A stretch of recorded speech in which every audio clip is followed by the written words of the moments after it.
جزئیات حمله مرگبار به کارگران چینی در مرزی تاجیکستان با افغانستان آشکار شد. در نتیجه حمله افراد مسلح از کشور همسایه در ناحیه شمس‌الدین شاهین در شب 26 نوامبر 3 شهروند چین کشته شدند.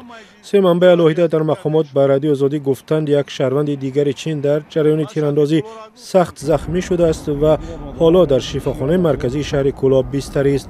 به قول مقامات که نخواستند نامشان برده شود، سفیر چین در تاجیکستان روز 27 نوامبر به عیادت شهروند کشورش به کولاب آمده است. جسد قربانیان حمله را از کولاب به دوشنبه بردند تا از آنجا به وطنشان انتقال بدهند. قربانیان حمله از 30 تا به 45 ساله بودند و به قول مصاحبان رادیو آزادی تیر زیاده خوردند.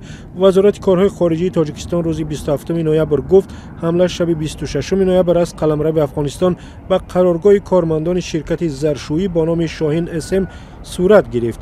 به قول وزارت حمله با اسلحه آتش فشان و ظاهراً پهباد یا درانهای خرد قاتل صورت گرفته است. وزارت حمله را قاطعانه محکوم کرده از طالبان حاکم در افغانستان خواسته است جهت تامین ثبات و امنیت در سرحد تدبیرهای مؤثر بیاندیشد.